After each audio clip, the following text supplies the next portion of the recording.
Here now to talk more with us about yesterday's engine failure and the process of plane inspections is aviation expert Robert Mark. Mr. Mark has logged 7,000 hours flying in airliners, business jets, and small training aircraft. He's also spent 10 years as an air traffic controller and supervisor with the FAA. He writes the award-winning blog jetwine.com and is a self-described aviation safety geek. So, Mr. Mark, thank you for joining us tonight. Thank you for having me. So what have we learned about the cause of yesterday's engine failure, and what's your professional opinion about what happened?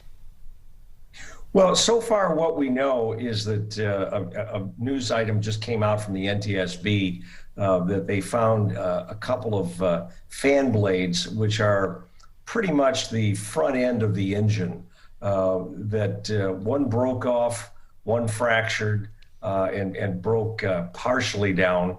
That is, they're probably going to find that had quite a bit to do with what followed. But of course, how badly the engine tore itself up once these events occurred is anybody's guess at this point. But they'll be, obviously tearing the engine down piece by piece to try to figure out what happened.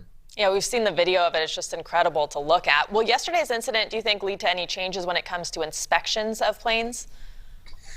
Well, it's a funny thing that you mentioned that, because I think if this had been, say, 2.5 years ago, before all the publicity and the accidents with the Boeing 737 MAX, people might have been willing to give the Boeing airplane a little more leeway before they grounded them. And of course, the unusual part of this is that Boeing didn't make the engine.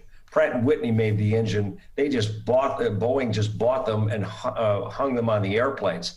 Although Boeing is eventually responsible for maintaining them, and we may find that is has something to do with it. But as soon as people hear the word Boeing now, they go, "Oh my goodness." But again, that's Boeing's problem. They're the ones that shot themselves in the foot a couple of years ago with their reputation.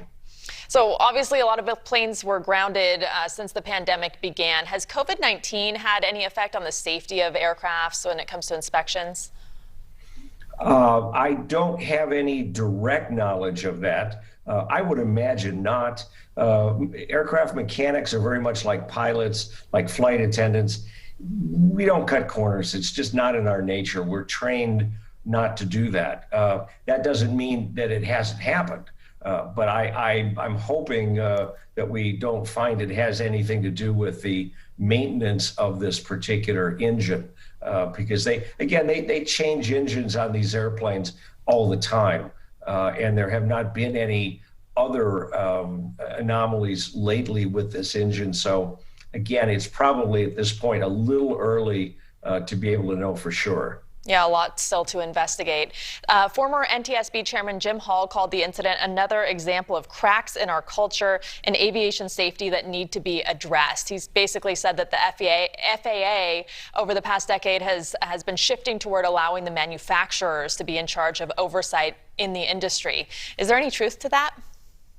Well, the industry has always had this link with the FAA because the FAA does not have enough people to be able to inspect every single manufacturing line of every kind of aircraft that there is coming along. So they make an agreement with the manufacturer that says, we'll train a couple of your top mechanics to sort of act in our place to inspect these airplanes and make sure that they're coming up to the normal standards the agency expects. But then the FAA does step in occasionally to oversee and check records and things like that.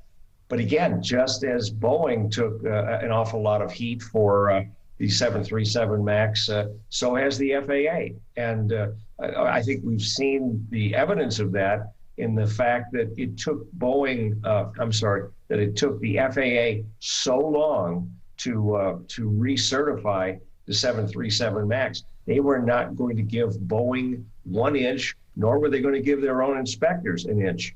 They wanted every I dotted, every T crossed, and it had to be perfect. So do you see any changes coming as a result of what happened yesterday?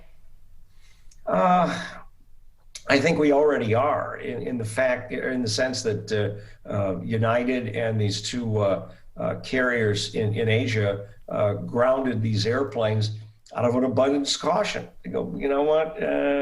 We've been here before, and we thought it was not as big a deal as it turned out to be. And these days, no one wants to be on the wrong end of that kind of a decision. So again, how long these airplanes will be grounded, what additional inspections they will go through in order to put them back in service if they do, that's still unknown at this point. Mr. Mark, thank you for your time. We appreciate having you tonight. Hey, thank you for inviting me.